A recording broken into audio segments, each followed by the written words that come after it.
Passion Auto Rétro est une présentation de Garantie Track, Hagerty et Spécialité Hypertech.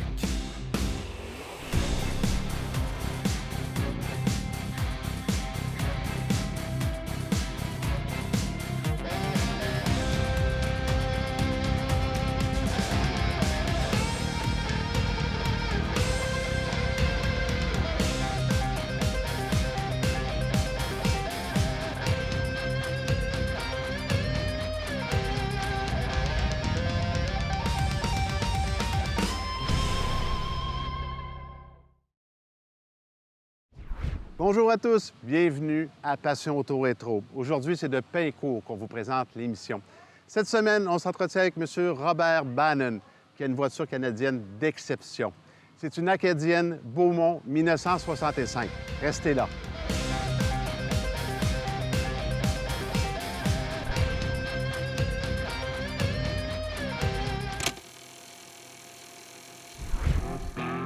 Acadian et Beaumont étaient des modèles produits par General Motors du Canada de 1962 à 1969 pour les concessionnaires Pontiac Buick qui réclamaient un modèle compact, la Pontiac Tempest américaine n'étant pas vendue au Canada. Le modèle devait être proposé sur une base de Corvair, mais c'est plutôt la plateforme de la Chevy 2 qui fut utilisée. En 1964, on utilisa la Chevelle pour produire l'Acadian Beaumont. Peu de choses différaient, si ce n'est de l'avant qui comportait une grille divisée à l'image des grosses Pontiac et les feux arrière. En 1966, on abandonna le nom Acadian pour ne conserver que Beaumont. Les modèles offerts étaient les mêmes que la Chevrolet Chevelle, excepté que l'acheteur pouvait se procurer une Beaumont de base décapotable, ce qui n'était pas possible pour la Chevelle. Les moteurs disponibles étaient des 6 cylindres en ligne et des V8 accouplés à des boîtes manuelles 3 et 4 vitesses et automatiques Power Glide à 2 vitesses. Une version L79 avec le moteur 327 pouces cubes de 254 chevaux a été produite à 23 exemplaires. Il en resterait 6 aujourd'hui.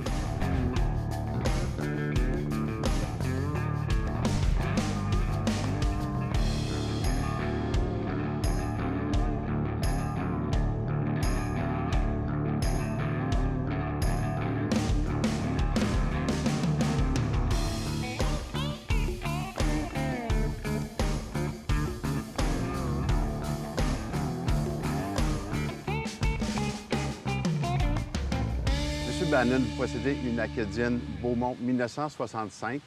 C'est une voiture canadienne qui est très rare. En plus, c'est les cabriolets. Et vous, vos premiers contacts avec l'automobile, c'est pas votre papa qui vous amenait dans les voitures antiques, voir les shows de voitures antiques. Vous avez commencé ça autrement, puis c'est un accident de parcours dans votre vie. J'aimerais que vous me racontiez ça. OK. Mon accident de parcours, c'est que dans les années 64-65, mon beau-frère faisait de la course d'accélération. Et puis, éventuellement, j'ai commencé à m'impliquer avec eux autres. Puis, éventuellement, ça m'a apporté dans l'automobile qu'antérieurement, un automobile, pour moi, c'était on met du pétrole, puis on se promène. C'est un moyen de transport. Pas de passion. Pour vous, c'était de la mécanique pour se transporter du point A au point B. Il n'y avait pas la passion qui venait avec ça. Exactement. Puis là, c'est la course automobile qui vous chatouille. Oui, ça, c'est la passion. Là, c'était comme l'accélération. Et puis là, on rencontre des amis. Puis éventuellement, on a commencé comme les pistes au Québec. Puis éventuellement, on est allé en Ontario. Après ça, on est allé aux États-Unis. Et puis c'est là que tout a démarré, là. Pour vous, avec le contact avec l'automobile? Avec le contact automobile. On va parler des débuts, OK? Il y a un contact, il y a quelqu'un qui vous approche pour courir sur une marque de voiture. Exact. Vous n'avez aucunement l'idée de comment ça se passe, j'imagine, à ce moment-là. Vous dites oui. Racontez-moi votre première course. OK. Ma première course, j'avais acheté ma première auto neuve. C'est un Beaumont 66, un moteur 327, 275 forces, 4 vitesses. Et la première course, mon beau-frère, il dit, on s'en va dans le bout de Desoronto. Ça, c'est au bord de Kingston. Et puis, c'était un gros meet en Ontario avec le Québec. Et puis, éventuellement, je m'inscris. On ne voulait pas s'inscrire. Premièrement, ma femme, elle ne voulait pas dans le temps que je cours, vu que c'était une auto qui était flambant neuve. C'est sûr que C'est assez curieux. Une voiture neuve sur une piste de course, c'est ça. assez rare. C'est assez rare. Puis éventuellement, je me suis inscrit, puis mes deux beaux-frères ont dit « Ah, t'es capable ».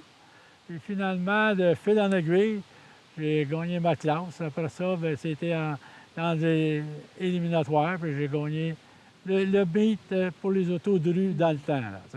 C'est là qui était ma piqûre là, que j'ai eue. Là. La première fois que vous embarquez sur une piste, vous la gagnez, la course. Oui, la première fois que j'ai embarqué dessus, j'ai gagné la course. Donc, pas de pratique, vous aviez le potentiel à l'intérieur de vous.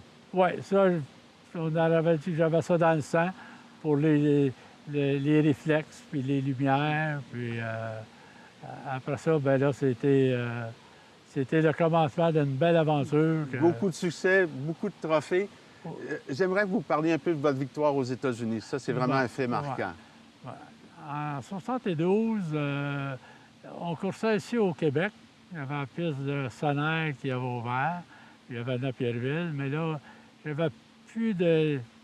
pas l'intérêt, mais pour être capable de gagner ici au Québec, ça a rendu trop facile. OK. Les grosses voitures, puis aussi il y avait beaucoup de compétition, c'était aux États-Unis. Fait que je me suis inscrit à Englishtown, dans le New Jersey. Ça, c'est un Summer National. C'est 4 événements, 4 places qu'ils font pendant l'année. Et puis, dans l'été, ils font ça dans le New Jersey. Et je me suis inscrit, je suis arrivé là, il y avait au-dessus de 350 autos. OK. On est dans les lignes majeures, là. Là, dans les lignes majeures. Et puis, dans le temps, j'avais un Ford, un 69 Fairlane, Super Cobra Jet. Il était automatique. Puis là, tout le monde, quand je suis arrivé là, il regardait mon auto. Les Ford, dans ces années-là, c'était bon, c'est une piste de drague, mais pas comme les GM ou les Chrysler qui étaient éventuellement, là. On voyait beaucoup de Chevrolet puis de Mopar à ce moment-là. C'est ça, Chevrolet, mon père, c'est ça qui était les grosses voitures. Là, et vous arrivez avec votre forme? Avec un gros Ford qui pesait 3600 livres. Ils ont dit peut-être bien que je ne ferais pas l'affaire. Puis finalement, de fil en aiguille, j'ai gagné le samedi, je me suis classé le vendredi, j'ai gagné le samedi, je me suis rendu jusqu'au dimanche dans l'éliminatoire. Et puis la dernière course, c'était avec le champion des États-Unis qui avait un 4x4-2 Oldsmobile. Et puis éventuellement, j'ai gagné l'ami. Je ne savais pas dans le temps, j'ai été le premier Canadien à gagner un national aux États-Unis. Le premier Canadien à gagner un national aux États-Unis. Bravo, bravo. C'était valorisant. Puis après ça, bien là, dans ces années-là, là, tous les ans, on retournait aux États-Unis, puis on fait beaucoup de millages, disons. Là, dans le temps, on ne regardait pas le millage. Puis mon travail aussi, les fins de semaine, j'étais chanceux parce que mon employeur, il me laissait des journées libres de temps en temps. Il faut avoir un bon accord. Il faut avoir un bon accord. Si vous voulez bien, on va s'arrêter une petite minute. Oui. Puis après ça, on se retrouve ensemble, on se concentre sur notre voiture. Bon, ben, c'est bien. Merci.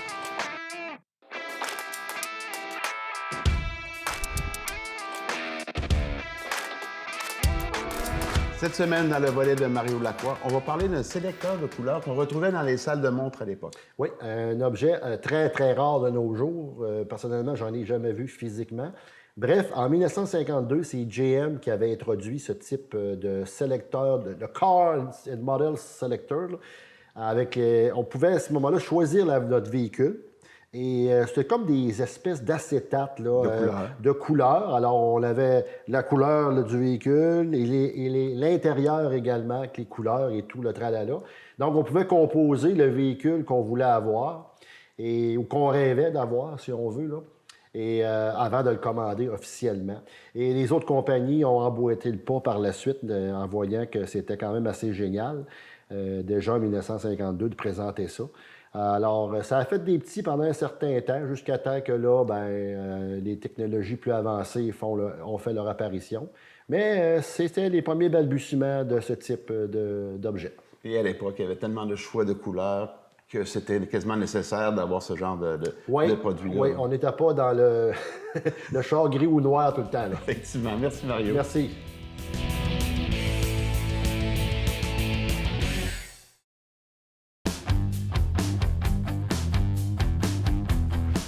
Ce segment est une présentation de Les voitures anciennes du Québec. Assurer sa voiture ancienne, c'est un fait très important à ne pas négliger, évidemment. Il y a des compagnies d'assurance qui sont spécialisées dans les voitures anciennes ou d'exception. Ils ont des politiques différentes. Ils sont conscients de l'utilisation de ces voitures-là, moins de kilométrage, souvent remisés à l'intérieur et compagnie. Et ils vont tout le temps baser leur prime sur une évaluation faite par un professionnel pour vous sortir votre prime. Ces assureurs-là aussi, des fois, vont avoir des contraintes. Pas de location, pas de mariage et compagnie. C'est à vérifier avec eux, mais c'est quand même leur spécialité.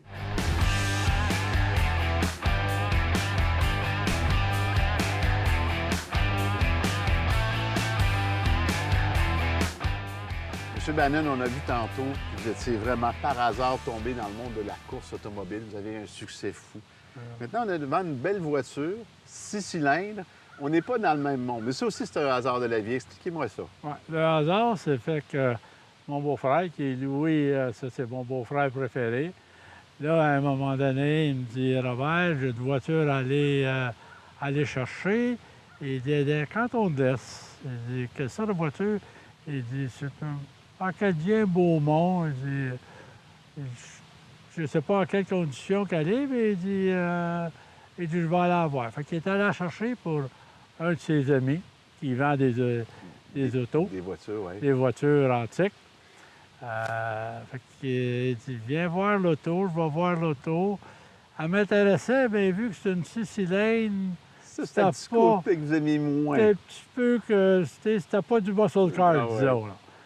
Alors que, il me dit, la seule affaire, il dit, c'était une auto qui est très, très rare. Ben, c'est rare. Comment rare? Ben, il dit, écoute, il dit, dans ces années-là, ça venait tout le temps des cabriolets avec des V8, avec tout l'équipement qu'il y a. Mais pour une raison qu'ils ont eu à l'usine où c'est qui a été fabriqué, il y a eu un manque de communication, puis ils ont mis un 6 cylindres dedans. Alors, on parlait peut-être justement d'un papier carbone qui avait peut-être mal imprimé un 8 pour un 3. Exactement. Ce qui fait que la voiture, au lieu de sortir avec un V8, est venue avec un 6 cylindres. Avec un 6 cylindres, mais avec tout l'équipement d'un 8 cylindres. Fait qu'on parle vraiment d'une erreur administrative, c'est pour ça qu'elle est aussi rare que ça. Exactement. Et puis la voiture n'a jamais été refaite ou démanchée et reconditionnée. Tout l'intérieur, c'est l'intérieur original de la voiture. C'est assez impressionnant. Ah, c'est vraiment, excusez-moi, là, ça n'a pas vu le soleil souvent, c'est comme neuf. Là. Non. Apparemment, que ce qu'on a su là, antérieurement, moi je suis le 5e propriétaire. Ouais. Et j'ai parlé à 3 propriétaires antérieurs. Le premier, je ne l'ai pas connu. C'est lui qui l'a eu le plus longtemps, sa voiture. Il a eu comme une trentaine d'années, 30-35 ans. Puis ça n'a jamais sorti, ça ne sort pas l'hiver. Ça. Non, effectivement, un petit bijou comme ça. Un petit bijou. Une voiture canadienne comme ça. En tout cas, c'est vraiment... C'est ça. Moi, je vous dirais une voiture d'exception pour plusieurs raisons. Une voiture canadienne, cabriolet avec la mécanique 6 cylindres en ligne. Exact. Puis dans cet état-là, c'est wow. C'est Vraiment, ça. Bravo. Nous, on va se retrouver un petit peu plus tard, puis on va parler un petit peu de la famille Beaumont acadienne. On va essayer de démêler tout le monde, puis on va parler un peu de vos projets futurs. C'est ça, parce que c'est mélangeant. Là. Il y a bien du monde qui se pose bien des questions. Effectivement.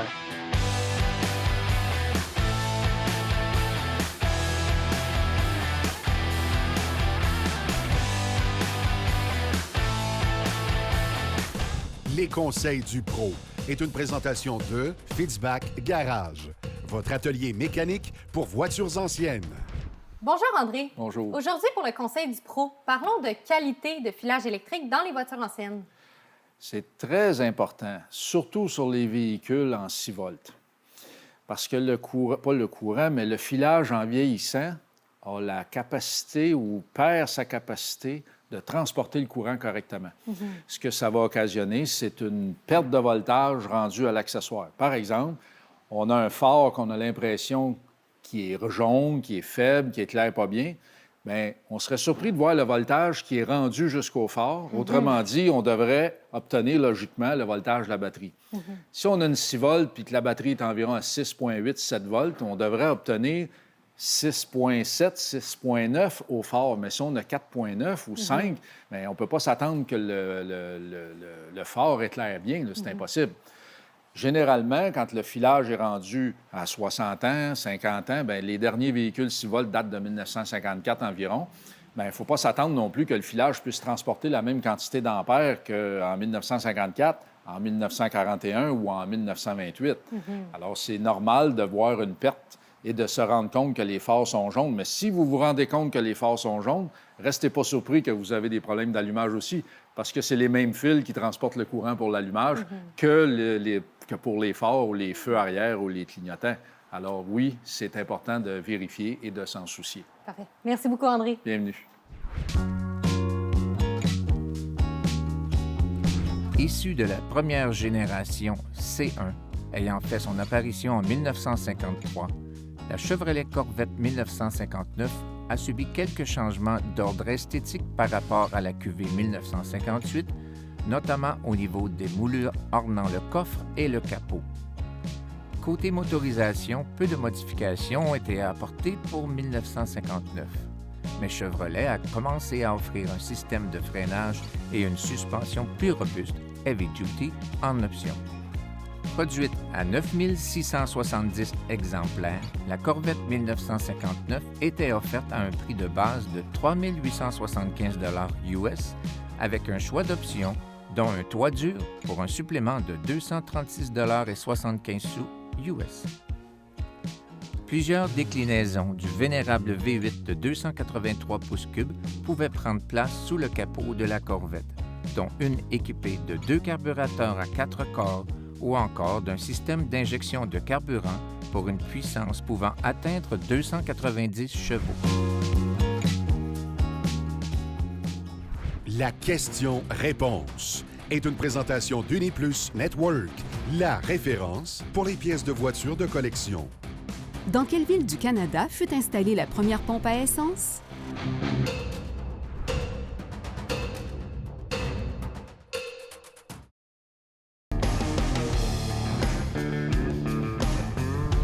C'est à Vancouver en 1907 que la première pompe à essence fut installée. Aux États-Unis, c'est à Pittsburgh, au début de l'année 1900, qu'est apparue la première station à essence.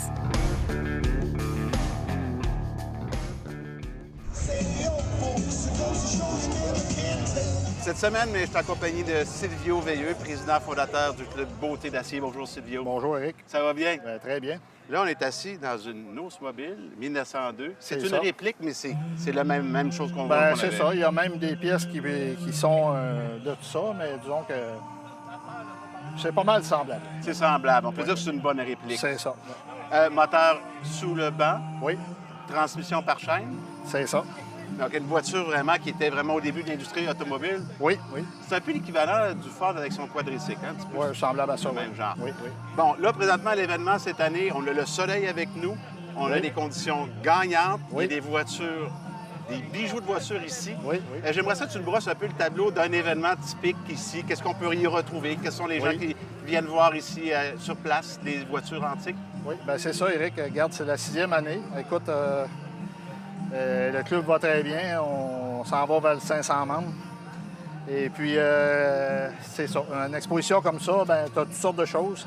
Écoute, tu as des muscle cars, tu as des autos antiques, tu as des voitures modernes avec un intérêt spécial. Un resto mode, par exemple. Des restos mode, hot rod, un peu de tout ce qui comprend l'automobile. Tu as même la voiture moderne, haute performance aussi. Oui, aussi, oui. Donc, tous ceux qui ont une voiture antique, que ce soit une vieille voiture, un resto mode, un muscle car, on y trouve son compte. Oui. Et en même temps, ça donne beaucoup de choix pour les gens qui viennent vous visiter. Énormément. Ça fait beaucoup de... Oui, effectivement, beaucoup de choix. Il y en a pour tous les goûts aussi. C'est un événement qui revient à chaque année. C'est à Saint-Georges-de-Beauce. Oui, oui. Donc, on peut parler de l'année prochaine comme une belle année à venir. C'est sûr. On va être là. Écoute, regarde, ça continue. On a les deux plus gros, c'est les deux super mardis des vacances de construction. Mais du mois de mai au mois d'octobre, à tous les mardis qu'il fait beau, on est ici. C'est la 7e édition cette année? 6e. 6e. Donc, on donne rendez-vous l'année prochaine pour une 7e édition. C'est sûr et certain qu'on va être là. Si tu veux bien, Silvio, nous, on va se promener un peu les allées, puis on va focusser cette année sur les Corvettes. C'est le 70e anniversaire. Oui. On va aller rencontrer les gens. Il n'y a pas de trouble. Je te remercie, Silvio. Merci. Ça fait maintenant 70 ans que la Corvette existe, mais les passionnés de Corvette, on en a des nouveaux à chaque année. Christian, toi, ça fait 3 ans que tu es maniaque de Corvette. Un petit nouveau depuis 3 ans, oui, exact. Explique-moi un peu cette passion-là, comment ça s'est réveillé pour la Corvette particulièrement. C'est un peu un rêve d'enfant, je te disais. Mon voisin, qui était médecin dans le temps, passait toujours avec sa Corvette dans la rue. Il y en avait une neuve toutes les années. Il est ici, d'ailleurs. Puis ça a commencé quand j'étais jeune. C'est la passion des Corvettes, oui. Donc, une piqûre, puis dans ta petite tête de jeune homme, tu disais peut-être un jour, je vais rouler là-dedans. Oui, exact. Ce modèle-là m'était resté dans la tête. Fait que c'est par lui que je commence. Tu commences pas par n'importe quoi, on s'entend. Voiture très rare par la couleur, des caractéristiques qui sortent de l'ordinaire. Là. Oui, en 72, c'était une couleur sur commande. Il y a à peu près 5 de toutes les Corvettes qui sortaient cette couleur-là. Fait qu'elle est quand même très rare. Avec le fit, le match bleu, l'intérieur bleu marin comme ça, c'est assez rare. Au Québec, je pense que tu es pas mal un des seuls. C'est la seule que j'ai vue. Je me suis fait confirmer par 2-3 gros collectionneurs que c'était probablement la seule dans très grand. Là. Celle-là, bien là, vois-tu, est stock. Les peintures, couleur d'origine, 450, c'est le big block qu'il y a dedans. Puis 4 vitesses, 450. Tout pour elle. Match number, elle a les deux toits décapotables, toits rigides. OK. Christian, là, tu as un petit bijou devant toi. As-tu d'autres projets d'avenir? Veux-tu d'autres Corvettes, d'autres voitures antiques? Oui, je regarde dans le futur pour une 62, 63. J'aimerais bien ces années-là. Là. Ça se peut qu'on se reparle, mon vieux. Oui, merci beaucoup, Christian. Bye-bye. Merci.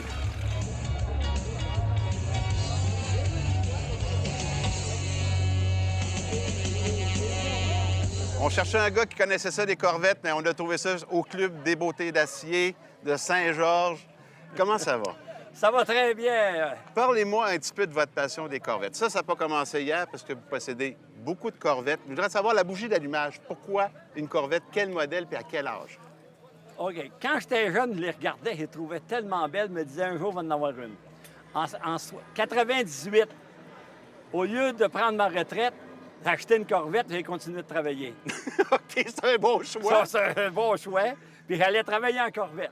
C'était le fun. C'était tellement un bon choix qu'avec ça, vous avez pu vous acheter d'autres Corvettes. Ouais. Aujourd'hui, vous avez une belle collection. Rapidement, brossez-moi le tableau des Corvettes que vous avez. Bon, j'ai une C2, c'est la deuxième génération. J'ai la C4, qui est le devant rouge de même. Oui. J'ai la C5, ça, c'est celle-là que j'ai eue ma première. C6, de compétition. C7, c'est celle-là qui est là. Une œuvre d'art. Puis C8, c'est elle. C'est des petites beautés technologiques. C'est ça. On voit le progrès entre les premières Corvettes et les Corvettes d'aujourd'hui. Technologiquement, on est dans un autre monde. On voit toute l'évolution de l'industrie automobile, dans le fond. La puissance, la tenue de route, le feeling, on conduit ça, les nouvelles Corvettes, là, c'est comme un char de luxe. En plus, ça branche même pas de gaz. Puis en plus, on peut aller sur une piste de course, s'amuser, Oui. puis aller faire l'épicerie après. Ouais. Ça donne de l'adrénaline, je peux vous le dire. Merci beaucoup, super Merci intéressant. Beaucoup. On lâche pas. On lâche pas. Ce segment vous a été présenté par le Club automobile Beauté d'Acier.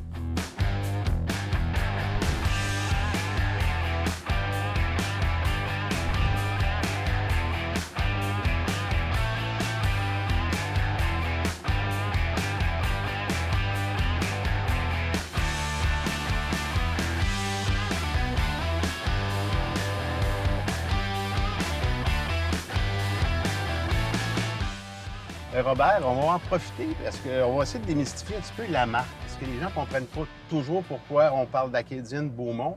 C'est qu'il y a eu à un moment donné un pacte de l'automobile, je pense, entre les Américains et les Canadiens. C'est bien ça, hein? Oui, c'est complexe un peu parce que Acadien, ça a commencé dans les années 62 et puis ça a été jusqu'à les années 70. Après ça, il y a eu Beaumont qui a de 66 à 69. Éventuellement, Beaumont, ils ont laissé Acadien, puis ça a continué avec Beaumont. Dans le fond, au départ, c'est un Acadienne avec une option Beaumont. Exactement. Puis par la suite, en 66, c'est devenu un modèle comme tel, un Beaumont. Un Beaumont. Ils ont discontinué Acadien, mais Acadien, ils les ont gardés dans un autre type de modèle. OK. Plus petit modèle réduit. Là. Parce qu'il faut dire que c'était pour remplacer la Tempest américaine qu'on a créée ces voitures-là. Exactement. Et pour aller dans le sens des règles du pacte de l'automobile. Exact. Je voudrais vous dire un gros merci pour l'entrevue. C'est superbe. Mais juste en terminant, je voulais poser une petite question. Avez-vous un autre projet qui s'en vient ou pas? Un autre projet, pas pour le moment, mais Je regarde tout le temps pour avoir une auto comme j'avais dans les années 69. Je cherche mon ancienne auto. J'essaie à trouver tous les jours. Je vais sur l'Internet pour voir si je ne pourrais pas trouver mon Ford 69 Cobra Jet. On va lancer le message à tout le monde qui nous écoute. Exactement. Ou que quelqu'un connaît quelqu'un qui connaît votre voiture. C'est ça. Mais je vous dis un gros merci. Puis, Ça fait plaisir. bravo pour votre projet. À la prochaine. Merci.